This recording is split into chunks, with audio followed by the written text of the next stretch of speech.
All right, we are back with another podcast by the Home Education Foundation. Welcome to the HEF podcast.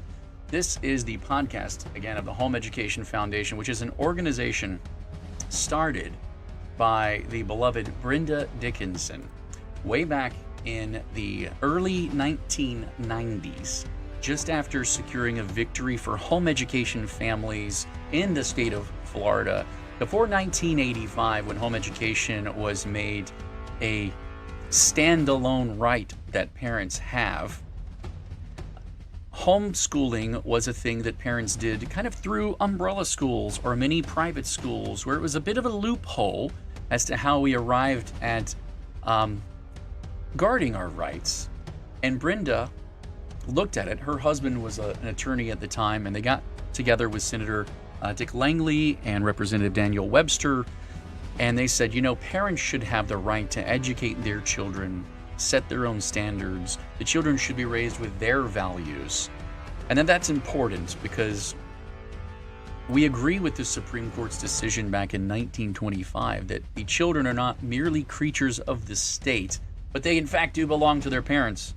And that is what we fight for here at the Home Education Foundation. We fight for parents' rights to educate their own children, to set their own standards, and to hold and instill their children with their own values and to raise them that way. And we want to say thank you to all of the parents in the free state of Florida who support what we do here at the Home Education Foundation and with our nonprofit, HEF Connect. And we thank you for your participation in our first ever annual fundraiser in August. We are putting the details together for the next one coming up. We're going to have a design competition that we're going to launch in the next couple of months to any student who's a home education student in the state of Florida to design this year's coin. And we have some very exciting stuff, but we want to say thank you to all the parents who help support the work that we do. And we want to say thank you to our top sponsors, Arete, FPEA, Fisher Precious Metals, and TBHC Group.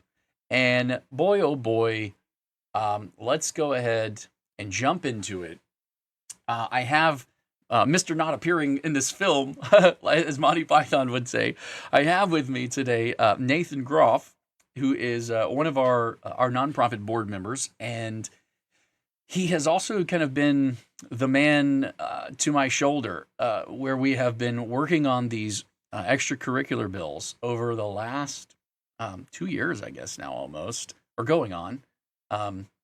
It first started whenever there was some of the issues last year with Senate Bill 248 and, what the changes were going to look like and trying to make sure we don't remove any of the home education protections that are there, and while clarifying that the students are in fact able to play at any school in the district. And we thought we had a good place with that.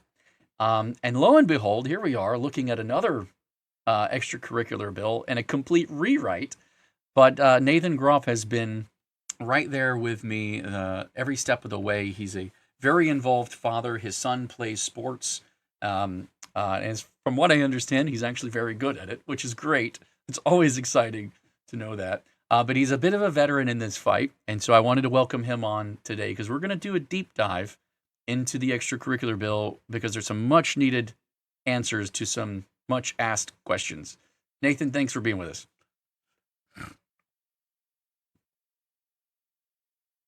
Surprised that we're back here.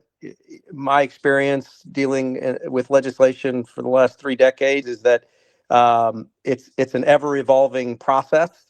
You find things that no matter how much you think through and go down if A leads to B and B leads to C and C leads to D, all of a sudden you're at K. That's right. Because there's just things you don't. Yeah. You could sit in these committee meetings and meet with folks and discuss everything, and then lo and behold, something else comes out that you just haven't been able to think through, or the circumstance has not occurred. So for anybody listening, this is not unusual. I mean, every single year, the legislature is dealing with some particular statute, multiple statutes that have had changes, had modifications, but yet something comes up And that's why we have legislatures. That's why we have folks every year going over there and pre-session and having committee meetings. I mean, it's great living in a democracy where we get a say, and folks have to figure things out. So it's not surprising at all that we're having some modifications and we're having some looks at this. So I appreciate you having me on. Yeah, of course. Absolutely. And so let's just, before we dive into the subject at hand, let's kind of like set the stage and talk about where we are in legislative session. So it is currently, what would we call this week? I think we're somewhere between day 45 and day 50, which is approaching on us. And I don't remember exactly which week that is, but we have 2 weeks left, essentially. I believe Sine Die is scheduled for March 13th, I believe, and that will be when they are in. And so they're trying to wrap up everything. There are no more real committee meetings in the House that are going to be happening, and after day 50, there won't be any more meetings that come from the Senate side, and it'll just all be session, floor, get the bills into their final positions and get them passed. Now, what that means is if there is a bill that does not have a companion on one side or the other, it's pretty much dead at this point.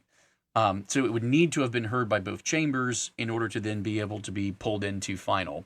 That is the exception to that would be conference, in which they can take information from some of those bills and they might find its way into an amendment on the floor to one of the bills that is actually going to be passed, or one of the committee bills that emerged from session.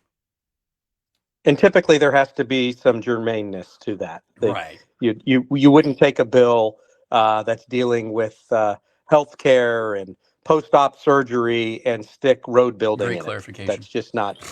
So just be clear, because people go, then why can't we just get this in here? There has to be germane that typically the staffers, it's not actually our elected officials. It's folks that work full time for the legislature make those determinations, whether just similar in the federal government. As an absolute whether those issues. Perfect point to make. Yeah. Thank you for clarifying that. That is exactly correct. So we've been seeing a lot of things pop up around the Senate Bill 318, which kind of died off, and that's kind of explaining how that died off. It was put through the Senate, heard in the committees, and then sent to the House in messages back in January, and there it has sat. And without a House companion or being taken up by the House, that bill is essentially dead. But there are other education bills that are alive, and some of that information, if they agree upon it in conference, could end up there. I do think they're going to be really kind of hammering down the budget in a lot of ways, and they're probably not going to see things like digital devices that we've been fighting for, or any of the other major changes that the Senate had proposed, like the 10 payments and the attestations and all of those kinds of things. They seem to be dead along with that bill. That does not mean that one of those couldn't find its way into a conference, into one of the bills being conferenced. But as of right now, that hasn't happened, and we'll keep an eye on that. If you're looking for information, flhef.org/Discord is where we have a robust community with many, many channels by county, and we have a channel for legislative updates, and that's where we post those things when they're on the fly need to know. Speaking of on the fly need to know, there was last week an article that came out, and I want to kind of start with that article because it talked about the extracurricular bill that we have been working with Senator Simon and Representative Abbott on. Those are two great members of the Senate and the House who have been working together to clean up the sports and the extracurriculars activities. There's some things that have to be considered that you kind of need to know as background noise to this conversation, and we'll get to what some of those are. But I kind of want to take our entry into this topic by just looking at that article, because I believe that it's something that also illustrates something home education families need to be aware of. And that is that sometimes when we are interviewed or we are talking, they're not just excited to talk to us. They have a purpose and an agenda and it bears out immediately in the very title of this article. And the title of the article is, and this is from WEAR News, Florida bill could allow activity fees for homeschool, private school students in school sports. So for those who are listening, like on Spotify or something like that, I'm going to try to speak about what you see on the screen. But for those who are watching on one of our other outlets, you'll have a visual to kind of go with this. Just right out of the gate, Kim says from our comments, they can take every word you say and use it to fit their narrative. Yes, when speaking about the news. Right out of the gate, I have a problem with the title because knowing what I know about the bill, both bills actually, the bill doesn't just allow for activity fees for homeschool students or private school students. It also allows for activity fees for public school students, but they seem to have left that out. They really want to focus on the making sure we get this narrative of, hey, we're finally going to get to charge homeschool and private school students. Isn't that fair? That's kind of the bent that this article goes for. But the truth is, in the article, and I've got the language here, so I want to be very clear. In the article, you're going to look at lines 487, and the public school may assess an activity fee to a student who is not enrolled but is eligible to participate. What they've done in this whole section is rewrite the section to use different nomenclature for what, instead of listing them as home education students, private school students, charter school students, on and on and on, you're enrolled in the school or you're not enrolled in the school. And that's the way that the statute will now reference those two students. But you can be a public school student in this statute and be playing at a school you are not enrolled in. And so they have conveniently left out the fact that you could also be a public school student and be assessed fees. And I find that very interesting. Didn't fit their narrative, but I find it very interesting. Well, Jason, can we step back maybe for a second? Because I kind of have a when you look at this title, I think someone, maybe there's someone out there that has very young children and they're not in any sports yet or any band or anything. I think everyone needs to understand any educational setting you go into, there is a cost at an 80,000 foot level. And so it's a gotcha headline that seems to imply that private school parents, public school parents, home education parents have never paid anything to participate in any activities. And I can tell you from a family that has children that has participated in the public school activities, I am around many parents that have complained year after year about the amount of money they pay and have to raise, and the candy bar raises, or this or that participation, or, I was just at a game the other night where a parent was complaining that they had to pay a ticket to get in and see their own child. And the gate person said, well, who else would come and see your child? So, I thought that was kind of, I've got a rim shot for that. Yeah, exactly. The idea that you would not be paying anything just to show up, I think is misleading in this title. It's trying to set a gotcha of, see, you're going along great. Nothing's happened. All of a sudden, this situation's going to happen. The legislature is going to start charging you. And that's kind of what I think is grabbing. And Catherine in the comments says most pay property taxes and don't even use the school system. And we're getting to that. We're going to get to that point. That's a great point, by the way. Thank you. It's true. But a lot of people don't know that. And that's kind of why I want to back up a little bit. I want to go through the article and then back up a little bit to go, what are they not talking about that's true? But I also want to comb through the article to show you guys how they manipulate the information. So at the start of the article, they say alternative school students, including homeschoolers and private schoolers, could soon be required to pay a fee. There's another misstep. It says that the schools may do this, and the school boards get to decide. It doesn't mean that they must. Senate Bill 538 last week was passed by the Senate, and it would give public school districts the ability to charge. That's correct. Now, that one is actually correct. And under this bill, school districts would be required to publish, that's correct as well. They'll be required to publish a written policy explaining how the fee is calculated for each activity and what the fees are.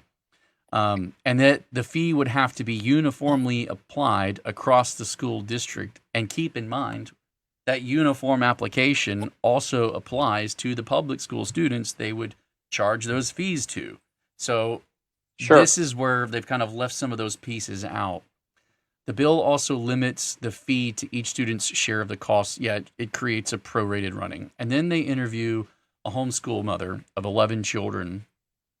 And she says that she believes that asking homeschool families to pay an activity fee is a fair request. So I want to talk about what they've done here by interviewing this homeschool parent of 11. It's something that you've heard before, maybe in a different setting, but you've probably heard 9 out of 10 dentists agree, or something to that effect. And it's an appeal to an authority and an appeal to consensus to establish what they want you to know. And it is a logical fallacy, but it's an anecdotal confirmation bias. So they're going to give you an example from one person picked out of wherever. You don't know if they're an expert on this. You don't know if they know any of the background details, but you know that they're a homeschool parent because we've said that they are, and now they're going to speak for everybody. And this is what we have to be careful of as a community, to be very, very cautious about, because when they do interview one of us, they are intending to allow that one person to speak for everyone and to kind of pick a momentum for the conversation to go in. And right off the bat, there's 2 fallacies. And it's the appeal to inappropriate or the wrong authority source, and then confirmation bias, something that we're already in agreement with, which is that it's fair to do that to homeschoolers. Please don't fall for this stuff. Know your rights. Know your rights. They've already been hammering you with the word homeschooler, homeschooler, homeschooler. And the truth is, there's no such thing as a homeschooler by Florida law. There's not. There's a home education student, and that student is enrolled with the county pursuant to 1002.41. And then there's a PEP student who is, according to the legislators, not technically a homeschooler. They are a parent with a student who the money has followed the student. They don't consider PEP takers homeschoolers, which is why they look at it and allow things like hybrid use of the funds to be used for part-time enrollment in a private school or any of the other kind of school-type programs. They don't see PEP students as only homeschoolers. Now, in order for PEP students to get access to things like public school sports, they did write into the statutes a reference to the home education statutes. And so just the same way a home education student would gain access to Bright Futures, sports, classes, dual enrollment, etc., PEP students would get the same. So there is that connection in statute. But that's a very specific legal connection, and I want us to understand the ideological difference here. They're using the word homeschooler, and they're beating you over the head so that you're numb with it. We're already so used to using that term. It doesn't help us here, though, because the bill doesn't allow homeschoolers to be charged. It doesn't allow home education students pursuant to 1002.41 to be charged. It only allows PEP students, private school students, and public school students to be charged. But that's a very interesting detail they've chosen to miss out and intentionally lump everyone together.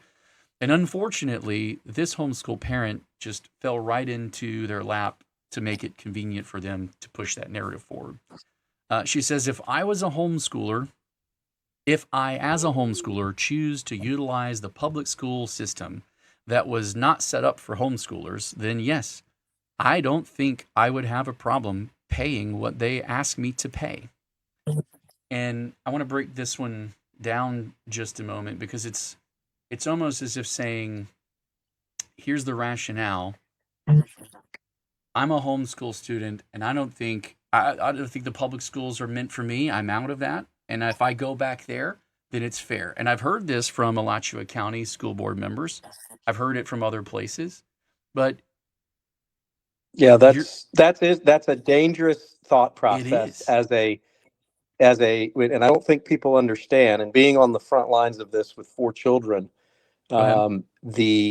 the amount of commentary from districts and district personnel that essentially say, "Well, you should be grateful that we even allow you to step on the Let me campus," pause or you. you should be, you, you know, all of that. Uh, Almost like patting us on the head, saying, "We'll let you participate." And you have to remind Mm-hmm. everyone, if you are a citizen in Florida, Yes, and specifically if you own property, whether your children attend or not, you're that's paying right. thousands of dollars to that building, to those teachers, Yes, to that district. You have every right that everyone else does yes. to And that. for those who are paying taxes and who do have children who are registered with the county, you are paying. And if you show up to play, you're not an outsider, you're a stakeholder. You're a Yeah. stakeholder, not an outsider. Please don't view yourself as an outsider. If you show up at the school board to speak and say, "Oh, this fee is unfair," or this happens, and you speak, you're not an outsider speaking at your local school board. You're a stakeholder speaking at your local school board. It's very important ideologically and mentally to wrap our minds around, because it's so key. It's so key. So you've paid once, and this parent says, "It's okay if you show up and want to play. You're an outsider. You should pay twice." I don't agree with that. I don't agree with that. Do you realize that home education families, according to 1002.41, are able to enroll in the public school for the purposes just of taking a class or participating in extracurriculars or sports, and that the school is able to draw down funds from the state to cover the cost of that? So your taxes go in and fund that. They're able to draw down money for your student for any of the extracurricular courses that your student would enroll in. The only difference is whenever you get to things like baseball, basketball, sports, where the program is funded in a lump sum instead of as a per student thing, like maybe chess would be, or band is.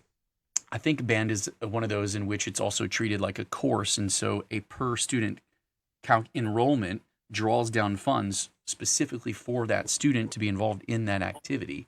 It's a very understanding these different funding models is key to being able to look at it and go, "No, we've already paid. Why should we have to pay again?" These are And Go by ahead. the way, Jason, there's a backdrop here too that I think the listeners may know that what's going on. And the backdrop is the state of Florida historically, the state, not specific parties, specific people, just the states in the last 30, 40 years, we have historically, and I hate to use the word underfunded, but when you look at a state like Georgia, where there's Mm-hmm. paid coaches, where there's much more money diverted to extracurricular Mm-hmm. activities, Florida has not had that model, right or wrong, indifferent. It's a different model that Florida has Correct. had. And so, that is an issue that's going on outside of this Correct. bill that is impacting a lot of these conversations that I think we can sometimes get isolated in the homeschool community, the home education community, not understand there is another whole narrative out there that says, look, we have not funded our extracurricular activities correctly. Mm-hmm. And I will tell you, as somebody that's been involved for several decades, I would agree. Mm-hmm. We have politicians on all sides say we need to do more to help our children get engaged. Mm-hmm. We need to do this, and yet we may fund, Portion of it. let's say $1 billion stadium, Yeah. Yeah. Yeah. but our local park has broken Right. sidewalks. So we have those things, and I think most everyone agrees that if children are involved in extracurricular activities that involve the mind, Mm-hmm. involve teams and all of that. That's a good thing. And so, we've talked a lot about that in the state for years, and I'm a very long time state resident. But right now, there's a renewed, uh, uh, very singular focus on how can we improve our extracurricular activities across the board at the public school level, by potentially paying coaches more and things that's like that. important. So that kind of bleeds into the cost issue of these 100%, activities. yes, because the bill also opens up avenues to pay coaches more. And what Correct. are the per student costs now, and what language goes in now that allows that calculation could skyrocket later whenever you're talking about what fees it's fair for you to pay out of taxes, and then also have to turn around and pay again once you show up to the school because, quote unquote, you've accepted that you're an outsider. And I think, that's a long one. I'll get to that, Jug. I can't read that fast and talk at the same time. That may need maybe another entire podcast on the impact of that and how we just need to be vigilant on that. And so making this statement though allows the schools to take the taxpayer funded and then also to charge you directly if you're falling for this. Be very careful. The parent does go on to say, well, I don't know, I have questions, is this double funding? And they kind of very quickly move right on past that in the article. And I just think we have to slow down and drill on some of these. Do you want to be double charged? The answer is no. So the parent goes on and says, or the article goes on and says, if you're going to play sports in a private school, $50 is a joke. I mean, any parent that's ever put their child in sports knows that $50 is a drop in the bucket. And I want to be careful here because I don't want to engage on this without pointing something very keen out. The $50 came out of nowhere.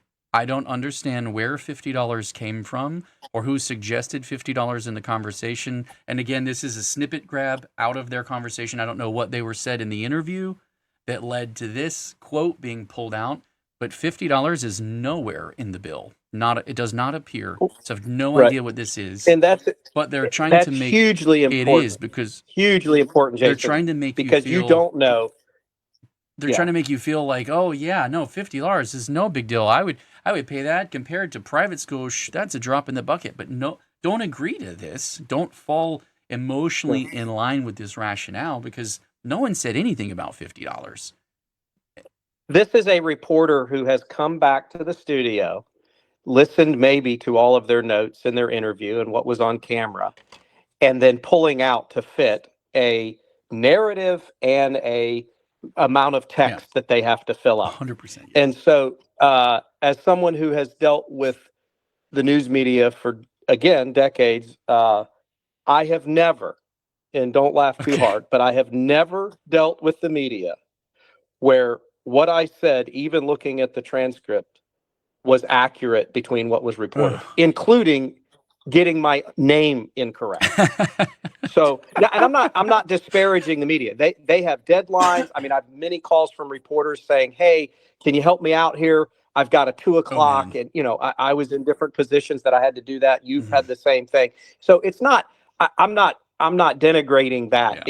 That's their job. They have a tight deadlines. They have this. So it doesn't surprise me that there's no context of that. But to your point, if I'm just reading this, and I am a homeschool parent, I have had a child play at a private school, way more expensive than $50 for my child to participate. I might look at this and go, oh, $50, no problem.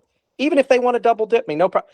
That's not what we're talking about. We're talking about the overarching message here and what we have to be vigilant about. And this is a red herring, by the way.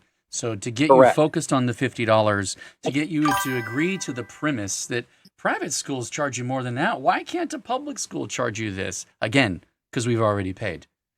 Again, because our taxes are going to pay for that. And if I show up at a public school that I'm already a stakeholder and a taxpayer with, I've already paid. Why should I pay yet again to play? And this doesn't deal with that issue.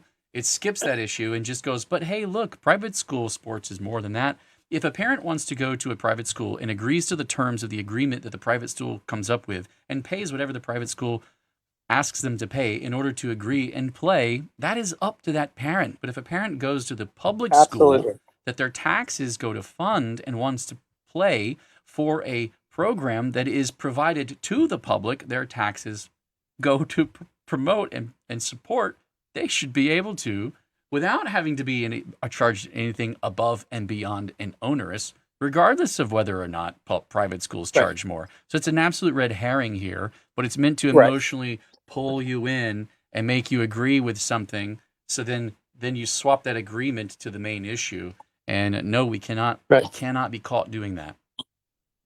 Well, and if you flipped this article to, if your headline was public school students are going to be required to pay an additional and you put in there the uproar of folks that would say, I already pay taxes. So you have to flip to the other side. And that's what we're talking about.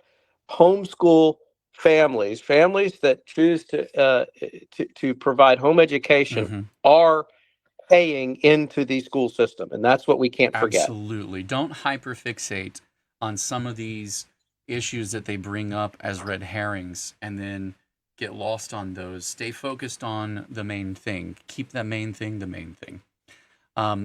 This goes on, and they take a snippet from the parent who says that at the time it didn't seem fair that I was having to pay per student. Remember, she has 11 kids, so that's going to matter. But now her perspective has shifted. And it's one of those things where it's like, well, her perspective has shifted. Yours should too, is the implied bent of the article. We have to be so careful here because her perspective, unfortunately, is not informed about the details about how all of this works. And parents, you have to know your rights. You need to know what the law says you can do. And we have to hold our local school boards accountable to those. And we need to know what they are and hold them accountable to those. You are not a guest. You are a tax-paying stakeholder. I think I skipped the part where she says that you're a guest, or maybe that comes later. Let me make sure. No, that's the next paragraph. And I really hope, Jason, that was taken out of context. Yeah, because the parent goes on to say, that paragraph, when you say, so if you want to charge homeschoolers more than their student. Yeah, let me read the whole article for those who are listening and not seeing the screen. So for those on podcast, if you're joining in, she says this, if you're joining in on something that you're not a part of, you're kind of a guest. So you really can't write the rules for them. So if you want to charge homeschoolers more than their students, they really have that prerogative, in my opinion. And I certainly hope this is taken out of context or just context or misconstrued, like you said, but absolutely not. Because in other words, if you want to charge homeschoolers more than their students, they really have that prerogative. If I reframe myself as an outsider, I should agree to pay anything and everything above and beyond what they charge all the other students enrolled in that school with the county. That's their prerogative to do that. No, what are we agreeing to? Absolutely not. If you're a home education student, go ahead. Yeah. I was just going to say, and because of what we said before, when you throw around $50, it makes the reader think that certainly this district would be reasonable and it would be so, we shouldn't fight this. And but in my experience, there is no reasonability. I mean, we haven't had a podcast, Jason, on going into all of the details, what homeschool families have faced the last 5, 6, 7 years, and the absolute 100% lack of reasonability.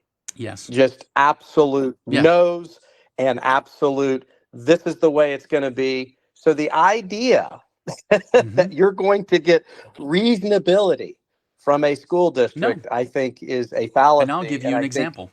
someone would be very naive to think that you're going to get reasonability. Because the question I would have is, okay, what's reasonable? $1,000, $5,000, $100, and of Right. course, everyone, oh no, that's not reasonable. Well, but the district may say it's reasonable, Yeah. and another roadblock to not being able to participate. Yes.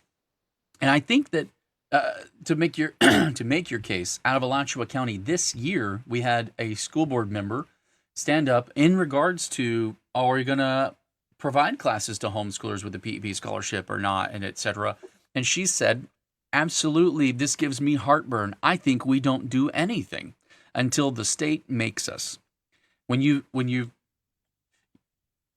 back off and you view yourself as an outsider, you don't participate in school board elections, you don't participate in school board meetings, and you don't show up, and they're viewing you as an outsider, and you buy that narrative, you'll end up with an idea like this, or a philosophy, an approach like this.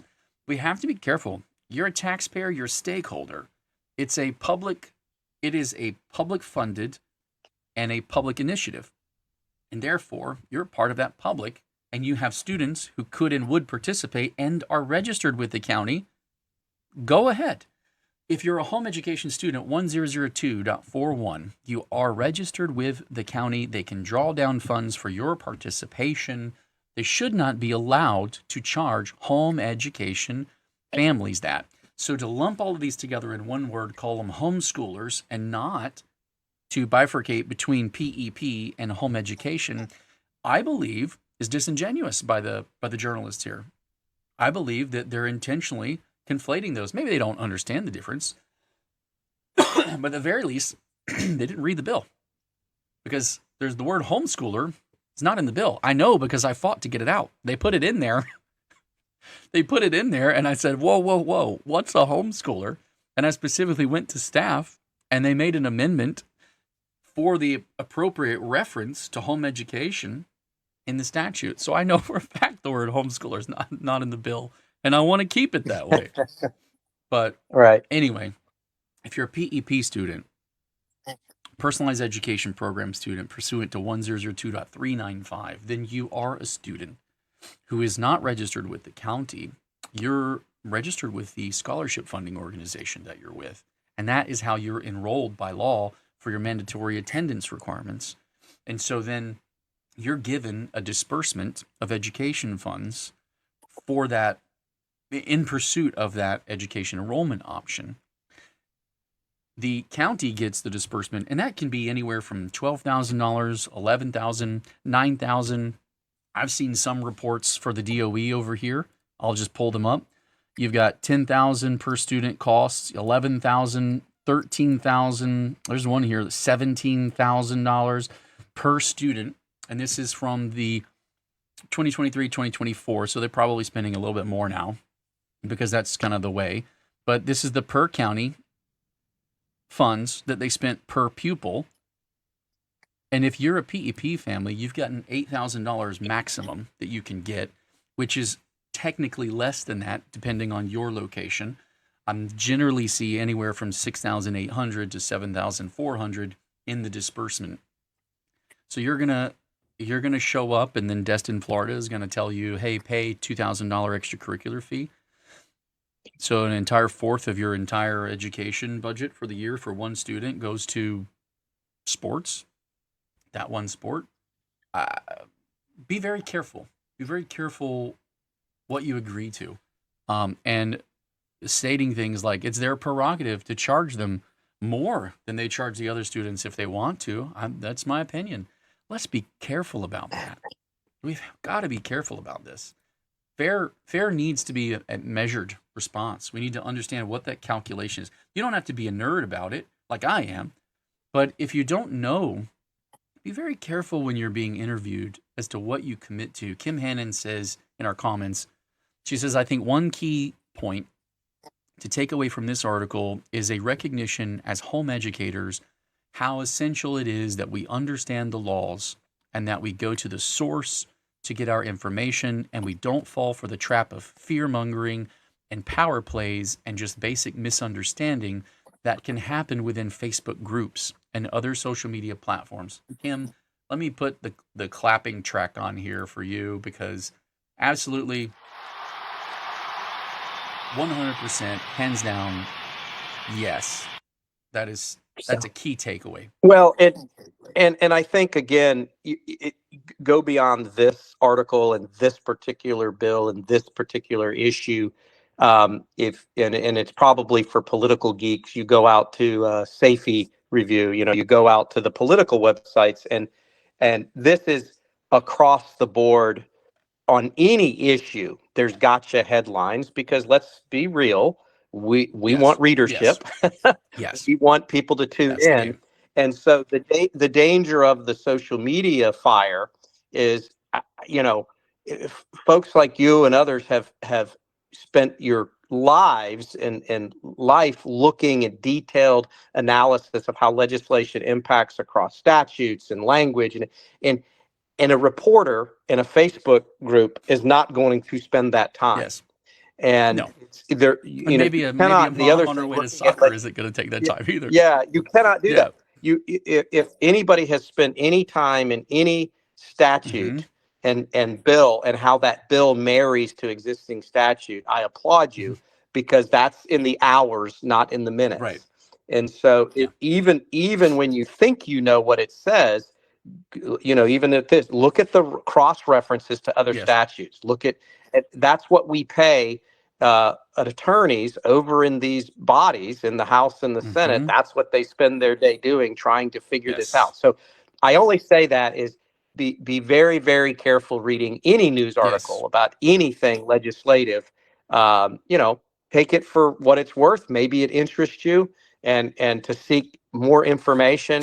But I would be highly skeptical of any news article that, especially the size of this, 8 or 9 paragraphs explaining a bill that the folks that are watching can see how massive it is. And I would say that, without disparaging any of the senators or representatives here, I would say that when they get an idea for a bill, or they have a good idea, there's a lot of tiny details in the implementation of that bill that they don't know yet.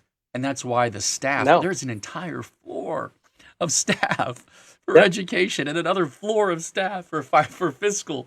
And there are that would be another whole, what would be another whole podcast if we ever wanted to talk about the legislative process, just for people's interest, is after bills are signed and what's called rulemaking, and the agencies that go through all of that and what they have to follow. I remember a number of years ago, something passed that I was working on, and everybody within 2 weeks was, okay, what do we do? Like, whoa, folks. There is a lot of process. The bill was maybe 3 paragraphs. The rulemaking was 6 months to 9 months. I mean, so that happens even in our constitutional process. When we pass a constitutional item on the ballot, it goes back to how it's going to integrate with the statutes. And it basically instructs the legislature to integrate that language with the statutes. So while we all want, I guess we're used to our Starbucks in 38 seconds. We want our legislation when it's signed in 4 minutes. Okay, ready to go. So, and that it just doesn't work that way. So there is a lot of that sausage making even after everything is implemented, which I think for this group, that's what you're doing also behind the scenes, Jason. When I think we saw last year, there was massive amounts of work after the governor signed the bill last year. You had the Florida High School Athletic Association, you had the Superintendents Association, you had the Department of Education, you had the Attorney General's office, all these folks that are stakeholders in how this is implemented. So I still think even if everything passes in the current language, which could change, we're still a long way away from practical implementation because of all of the stakeholders that weigh in the process. That's Speaking of the actual language, I can't do 38 seconds, but since I picked apart the article, acting like a know-it-all, I figured I would at the very least share what the bill actually does say with our audience, so that even if it's just by referring to this video, you come here and refresh yourself on what the bill does actually say. you'll have a place to go for that. So this is the version that I'm grabbing because I do believe this is going to be the version that ends up making. I don't have a magic 8 ball that I've consulted or anything like that, but I do. This was the last one to be updated. So the Senate put theirs in, Senate Bill 538, and submitted it over. And then after seeing that final form, the House went and made their tweaks and adjustments to kind of take their bill and conform it to that one while also making some of their own changes. And now what they'll do is they'll negotiate. So everything that I'm about to say here isn't the final version that we could come out with. So a not could be changed into shall or anything like that and change some of this language dramatically, but the bills are very similar. And so with decent amount of confidence, I think this is where we're headed, and I'm going to go and dive into what the bill actually does. First off, on line 81, there's a section for fiscal management, which allows the school district board to adopt policies, including but not limited to policies that would allow the use of voluntary donations and revenues generated by authorized booster clubs or associations to provide funds to athletic coaches, activity directors, activity sponsors, and on. And so this basically allows for voluntarily raised funds to be used to augment the pay of a coach.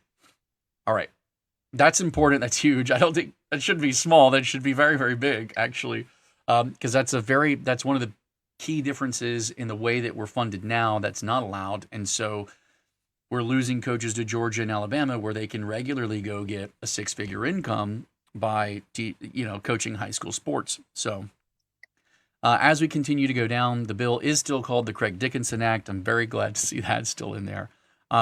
There's a new section that's going to come into the statute that'll be definitions, and in that they're going to create the term eligible student, and this term is going to replace all the previously used nomenclature of private school student, homeschool, home education student, charter school student, public school student, et cetera, and they're going to lump them all. Which, by the way, where there was a lot of confusion when as the statutes expanded, they kept adding more labels to different things, and it created more and more confusion. Yeah, especially if they're like, oh, well, we forgot to give private school students who don't have that sport at their school access to another school to play. Right.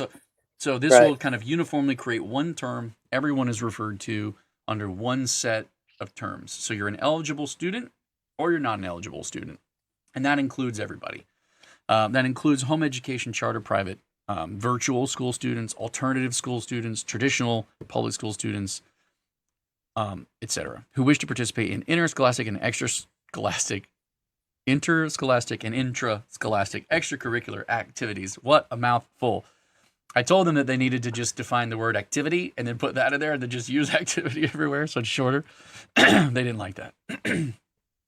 Then there's a new term, eligible to participate in any of the following. So this participation will count as tryouts, off-season conditioning, summer workouts, preseason conditioning, in-season practice, contests, etc. All of these will count as participation. That becomes important later when what counts as participating at a school, and then you can't play at another school if you've already participated at this school. So all of these things would count as participation. That's important.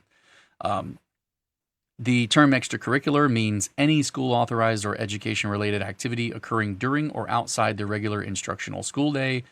And then they have gone through and created the term governing organization, which includes but is not limited to the Florida High School Athletics Association. So instead of just referring to FHSAA now, they're going to have governing organization, and that's going to be any governing organization for any of those activities, and they'll all have rules now.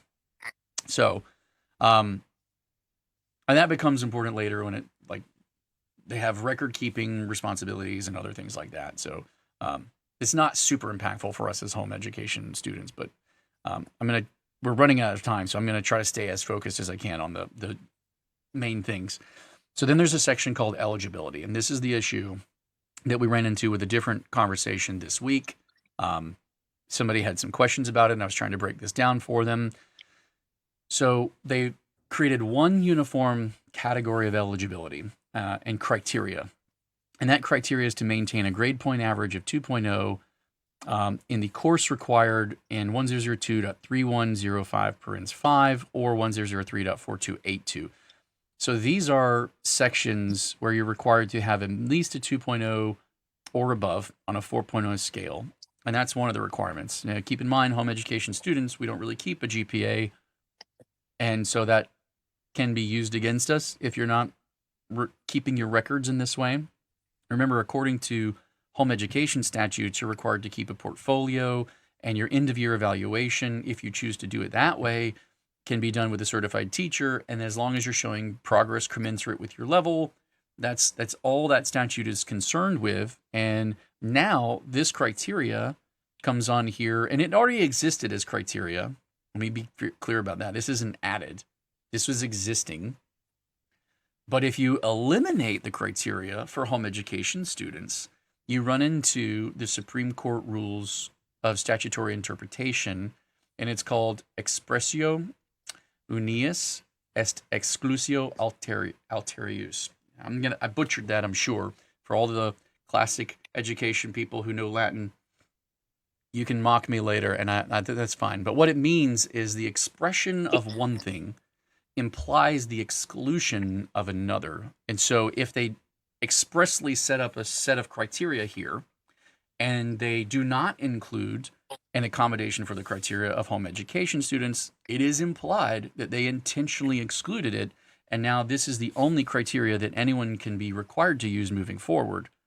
So we went to them and lobbied on the behalf of all home education students who would participate in the state of Florida that they put the home education participation requirements back into this bill. Home education student, and they did. So down here, it says a home education student must meet the requirements of the home education program pursuant to 1002.41.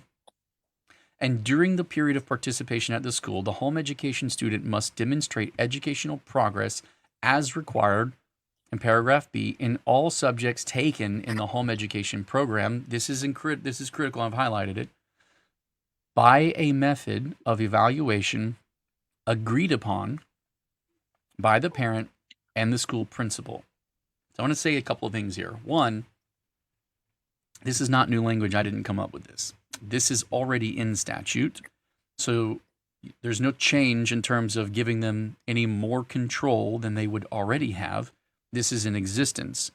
What I did was make sure this did not get removed from existence, that it stayed there to continue to protect parental involvement, because it does a number of things.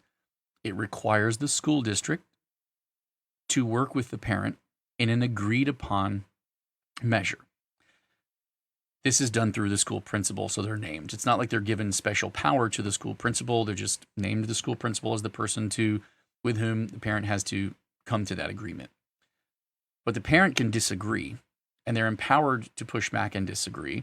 And so the school district and the parent are required to come up with an agreed upon measure. And in that, it says that the evaluation, which may include a review of the student's work by a certified teacher chosen by the parent, grades earned through correspondence, grades earned in courses taken in a Florida college system institution. So there gives them a number of ways, standardized test scores, all of the ways that are designated in 1002.41. So these must be the legal ways in which home education students are already keeping their records and keeping their home education program. And so what it does is it requires the school to accept the method of home education that a parent is using and find a way to marry the criteria of requirements that are on all students to this and find something that agrees. Does that make sense? Because we had some families who were concerned that this is giving additional oversight to the school principal, and they didn't like this showing up here. And I don't think they had quite understood that this is already in statute. And the threat, that's been in statute for years. Yes. Back in the under when we dealt with this last year, that was one of the criterias that had been in there. Yes, and the threat was that it was about to get removed, and if it was removed, then expressio unius est exclusio alterius, means it was excluded on purpose, and therefore home education students can't use their own home education program to qualify anymore. They must use public school standards. So we fought to keep this included so home education parents could use their own home education program and then get together with the school principal and find an agreed upon way to establish that they've met the academic standards. So you're empowered. Go do that. This is still in the bill. We like that. Let's move forward because now we're getting to the nitty gritty of how you're going to be able to play. Moving forward from lines 197 onward, a student is eligible to participate in an interscholastic or intrascholastic extracurricular activity at the school in which he or she is enrolled. So that's step one. If you're enrolled in the school, you can play for the school. That makes perfect sense. But what if you're a home education student and you're not enrolled in that school, or a private school student, or a charter school student, or a public school student at a different school? Well, let's go to step two. An eligible student, and remember you have to go back up to the definition of what an eligible student is, and that included all of the ones I listed, may participate at a school other than the school in which the student is enrolled if, and here are the two conditions, the school in which the student is enrolled does not offer the same activity. So a public school student can play at another school if the school they're enrolled in doesn't have that activity. Okay, great. Or if the student is a home education student. Move to number two. And the school at which the student will participate in the activity is located in the school district in which the student resides. So that's that next tier. So they have to be, the school that they're in doesn't have the activity, or they're a home education student, and the school that they want to play at is actually in the district, or in the county, the district in which the student resides. Move to the next tier. If there's no school in the district in which the student resides that offers the activity, and if an agreement cannot be reached with a private school in the district in which the student resides, then the student may participate at a public school, charter school, private school that is appropriate for the student's grade level located outside of his or her school district. The school at which the student participates pursuant to this paragraph must be in a school district that is adjacent to the school district in which the student resides. So one of the things they are trying to do with this, and I've lobbied and tried to get them to keep in the ability for the parent to choose to play at a school that's closer to them. If they're on a district line, we do have some of those. Unfortunately, they didn't quite hear us. I mean, they heard us. They didn't quite agree with us and keep that language in there. It was in an earlier version of this bill, but it did not make it into this. I'm hopeful that on the floor they might have bent it back in, but I'm not going to hold my breath because they seem to be really set on this. What they're wanting to do is start within the school district and source schools that have the programs or don't have the activities, and then go outside the district from there. There is a fourth option. If the student has exhausted all options outlined above for participation, the student may petition the executive director of the applicable governing organization to explore options for participation at a school not otherwise authorized by this section. There is the potential for students who have been playing at a school that is on the line, that is closer to them, but is just across the line. They can see it 5 minutes from their house, but they're zoned for one 40 minutes away. There is the potential for them to still allow this as an exception per the guidance of the executive director. And I don't find that very hopeful, to be honest with you. I think what they're likely to do is go, oh, the easiest way for us to do this consistently across the board and make it fair for everybody is to deny all of these. And I think that's probably the stance they're going to take. But there you have it. And they did keep the language in for participation at a private school, where the private school is required to make an agreement with them, and this gives the private school authority to choose to work with that student or not, at their own discretion. So, and that's important. That line was in statute like a lot before, and then they put it in one place at the end to make sure that that one moment covered all of the other moments above it. So we're going to scroll past some language that was deleted. And this is very important, because not only do you have to read what they did put in the bill, but you have to read and understand what they took out of the bill. And there's a couple of key instances they took out. Mine's 397 and 398. A school district may not delay eligibility or otherwise prevent a student participating in controlled open enrollment or a choice program from being immediately eligible to participate in interscholastic and intrascholastic extracurricular activities. They removed immediate eligibility. And this is something that I think, I had spoken with them, trying to make sure that they didn't remove home education rights, because there were people in public school who would jump into home education for a couple of days and then go play at another school. And then once they're locked into playing at that school by statute, they had no intention of home educating their kids. So they went back to the public school that they were originally in for academics, because they couldn't get into that school otherwise. And so they were using home education as a loophole to jump into some of these programs.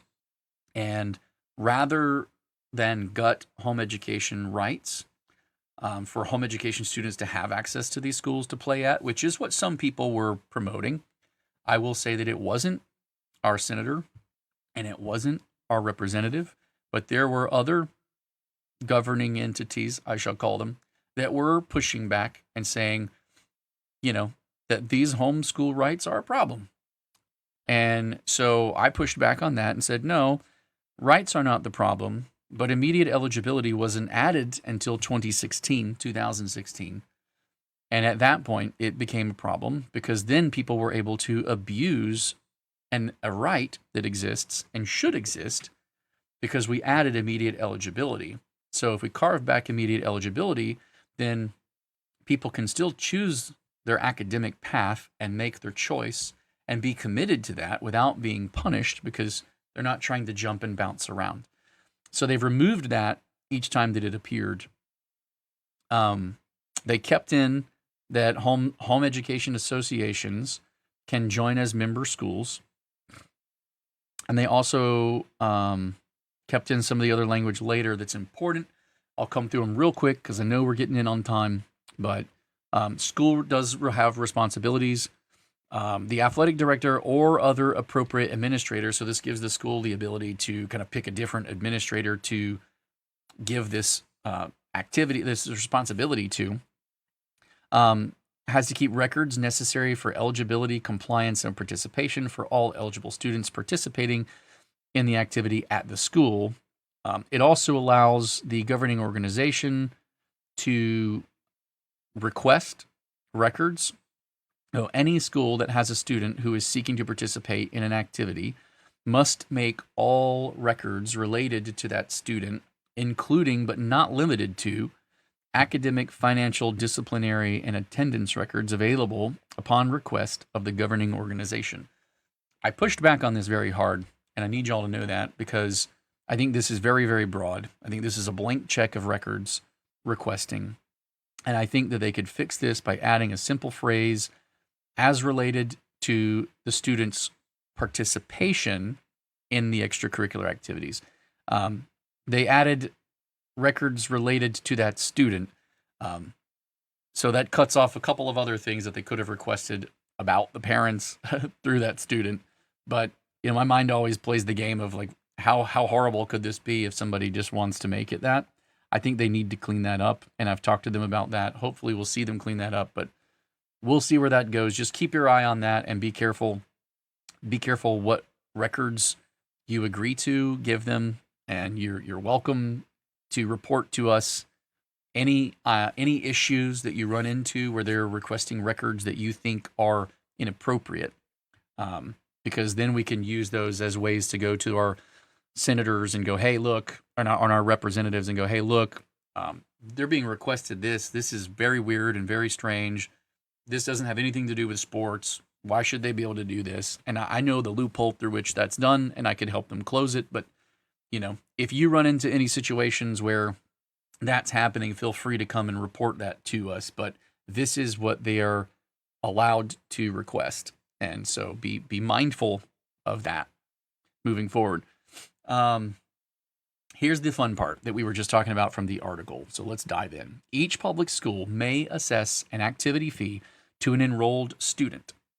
So each public school can assess an activity fee to the enrolled student, meaning the public school student who's enrolled at that school.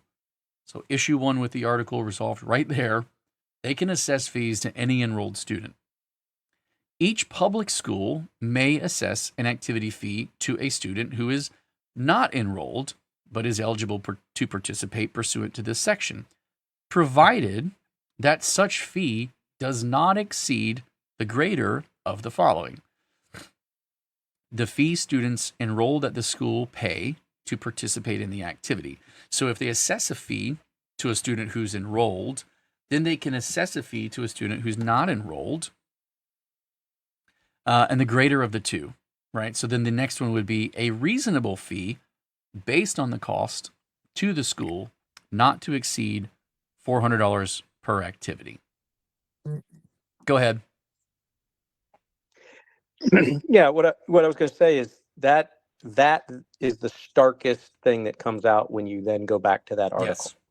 That if a school, so what it should, the way that should have really come out is, hey, look, if I'm a home education parent and my child is playing basketball at this school, and every basketball player and every football player and every baseball, every other extracurricular activity student is being charged $100 to participate, I should be willing to pay that $100 because everybody is paying the $100.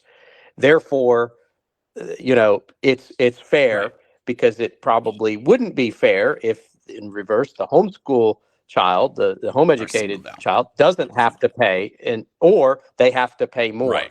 So it could have been very clear had they simply looked at what the language was being proposed and said it applies to everything, and then going back to that larger context of trying to get more money into the extracurricular activities. Now, let's be clear too. Yeah. This is activity fee. Yes. I think people need to understand, if you do not have children participating in a public school, just so you know, you will be paying uniform fees. Yes. Equipment fee. You'll be paying fees now that have nothing to do with this statute. Yeah. So I just am saving the number of emails you may get, Jason, and say, hey, I just got a thing that said we're required to spend $385 on uniforms for this. That is correct. Perfectly legitimate. Yes, it is. Everybody pays that. Every student, everybody on the team is going to have to do that. So I think we also have to be clear that an activity fee is the fee that's being paid by every participant for simply being part of the activity. Absolutely. Yes. That's it. That's correct. Yeah, it's the fee for the activity itself. So everybody still has all the additional fees that they would pay on top of that to cover costs of uniforms or other things that the activity fee doesn't cover for the program. So yeah, absolutely right. Great for pointing that out. 100%.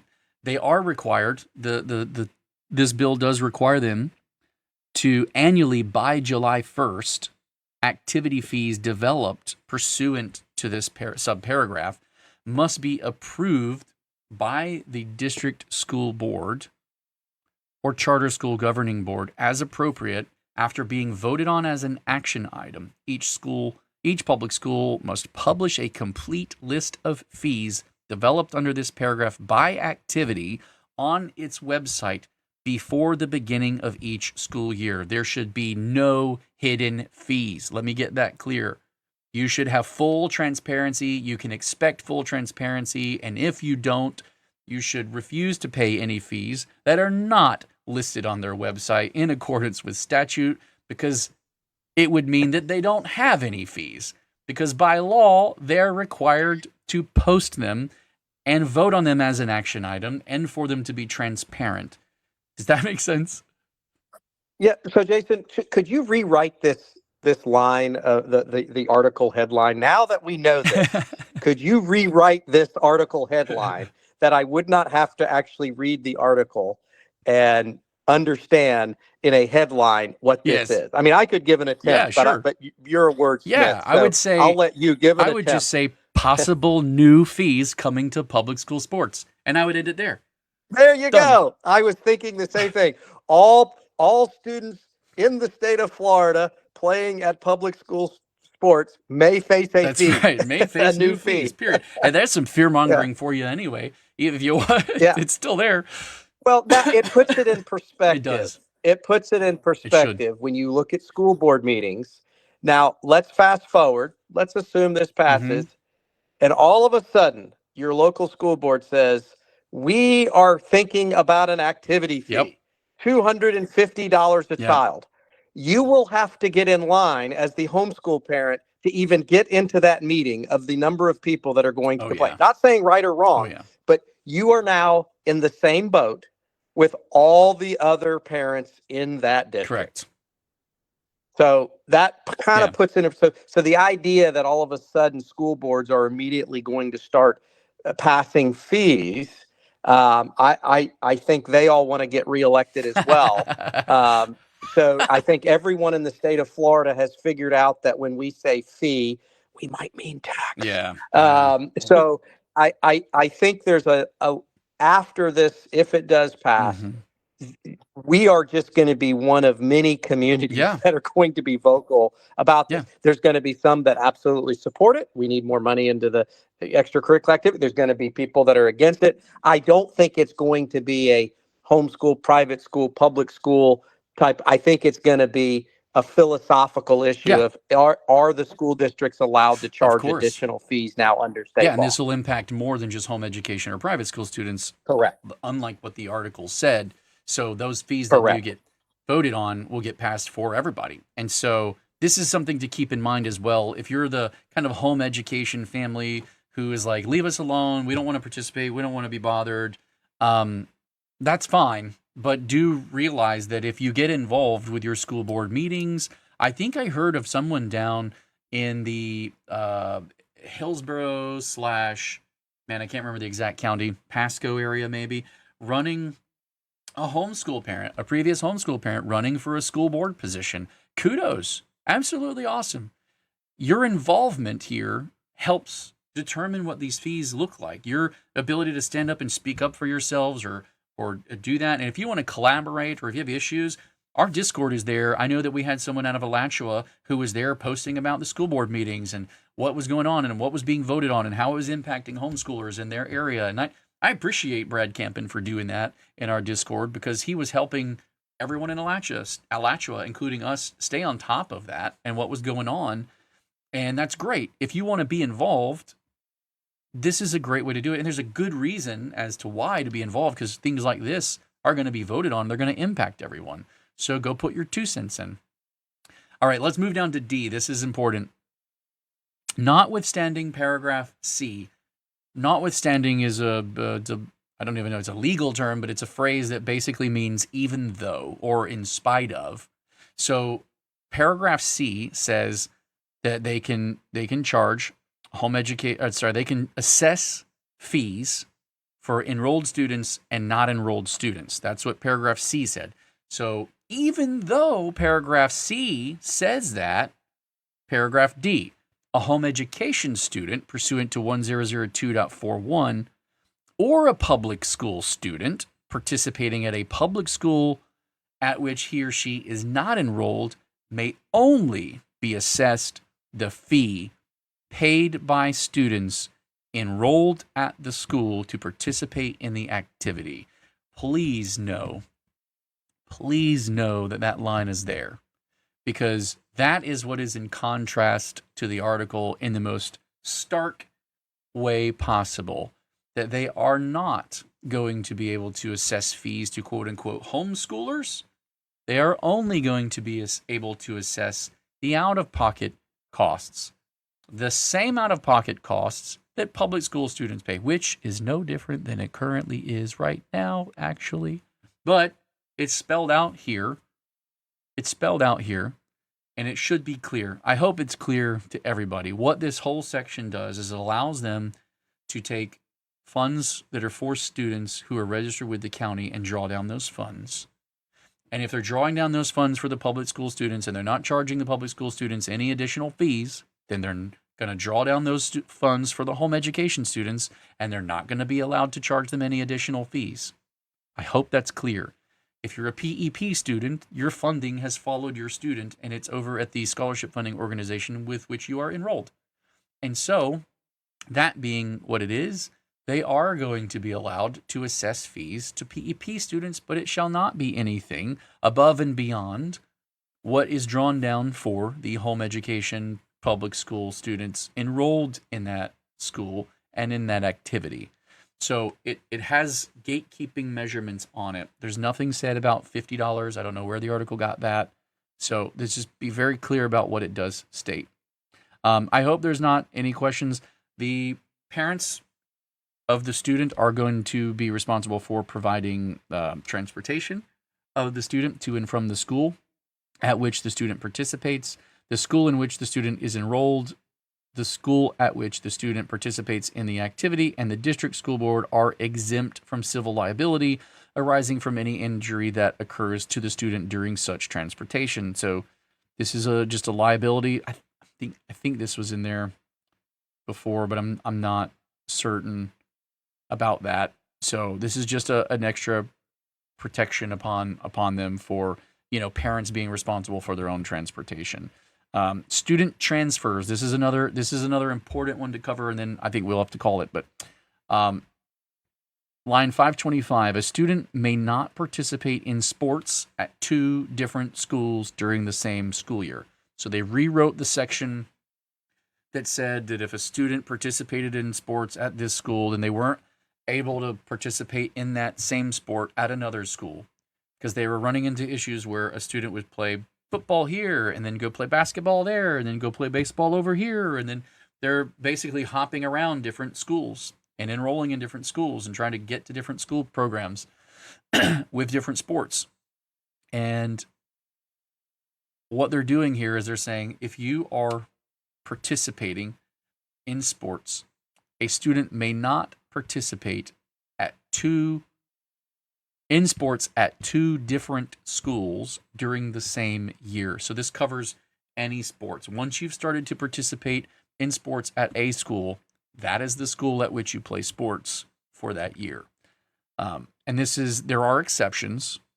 Exceptions are spelled out for children of dependent child of an active duty military personnel. That's great. Foster care placement. The court-ordered change in custody due to something like a divorce or serious illness or death of a custodial parent.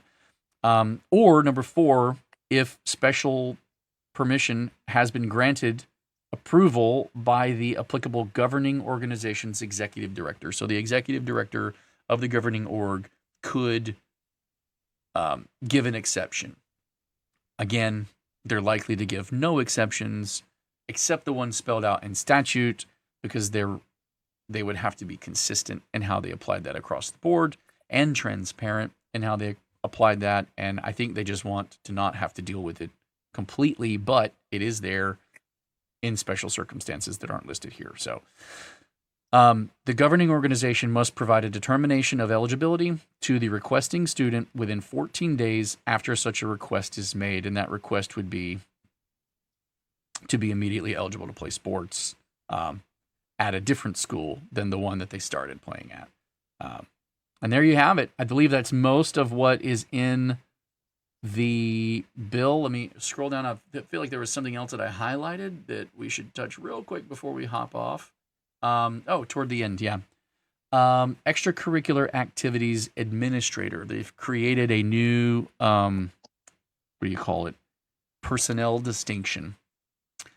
This is included in this classification is any athletic director or coach or any activity director or sponsor specified by the district school superintendent at the request of the individual. So any of these individuals could request to be classified this way. And once they're classified this way, the district school superintendent may negotiate individual compensation in excess of compensation otherwise awarded pursuant to 1012.22. Such compensation may not exceed the compensation of the highest paid administrator in the district. So this essentially allows them to be negotiate a salary outside of collective bargaining, but it shall not exceed the highest paid administrator in the district. So in other words, if a coach wants to be reclassified as an activities administrator, they can be reclassified and they can negotiate independently their pay, but it won't be able to be more than what the other highest paid administrators would be. So built into this in two ways are ways for coaches to get better pay. And so it's a great bill, and it does a lot of other things, but I thought our home education community should know, because there's just been a lot of misinformation floating around, and I really hate to see that, because there's so much in the details parents need to know as they go about their way and do their thing. You can't stand up for your rights effectively if you don't know what they are. And so we work really hard here at the Home Education Foundation and HEF Connect to provide parents with information so that they can get their hands on what they need to know and really truly be in the red. If you're listening to this and you had to dip out, and because I see the views going up and down, and I appreciate all those who are still with us. But if you had to come and go, no hard feelings, but double back to this, forward it on to people. Help us keep our home education community transparent and in the know and informed about what their rights are. This is so important, so important, because there's going to be a lot of opinions that emerge, and there's going to be lots of articles that are written with dubious fallacies and rife with agenda, and they're not interviewing you because they like you and want to talk to you. They have a job to do. They're paid to do that job, and that is what they're there for. So please keep that in mind. Please keep that in mind. Anyway, I don't have anything further. I have almost blown my voice out because it's already struggling. But Nathan, I usually give Brenda the kind of last statement here, but you're with me today, so. I could not come up with wisdom that would even come close to Brenda. I would just leave it at this, to just reiterate, be cautious of what you read. The process is arduous and long, and there's always a lot of changes. And if there are questions, I think that's why we have the Discord. That's, why you sit where you sit, Jason. And I would encourage folks to ask you or the organization that literally spends every waking moment right now during session tracking all of this. And I think, because at the end of the day, what we stand for is parental rights in being able to have the choice to educate our children. Yes. And that's the overall thing. Yes. And while, yes, extracurricular activities are important, I hope everyone saw that the bleed through on this issue can be our choices taken away. And I think you did a great job of explaining why we would be concerned. Because I think there might be some people that listen to this go, what's the big deal? Just a single article. But unfortunately, the other thing that happens in the legislative process is articles like this, stories like this, are shared on the floor of the House, are shared on the floor of the 100%. Senate. And so we may say, well, nobody pays attention to this. Unfortunately, people do. Yep. And there's still a lot of credibility given to news organizations, and I put that in quotes, that are doing very quick and down and dirty stories. Yes. And so that's why we're vigilant. But great job. I think at another podcast, maybe after session, if the community is interested, I think there probably is a going back once it's passed, and a deep dive on how we got from A to C, going all the way back. And I think you did one last year, going all the way back to the 90s. But we'll be able to digest it, see that the Department of Education, what they're looking at it, the Florida High School Athletic Association. If this passes and it's signed, I don't think that's an immediate, because there's going to do that podcast. But I think there's going to be probably a follow-up that I think we're going to want to do for the community before next school year. I've already started because doing as that. we know, I've already started writing it. I'm just waiting for the language to hit final form so we know exactly the words that are going to be in that bill. So that's my final word, but I appreciate all the time and effort you continue to put into this. Listen, Nate, thank you for being with us today. I'm so glad that I'm not, I did do a lot of talking like a Disney villain, but hey, at least I wasn't completely alone. I appreciate having someone to bounce off of, and you made some great points, kind of pausing and stopping to add to it, and so I'm very thankful that you were with us.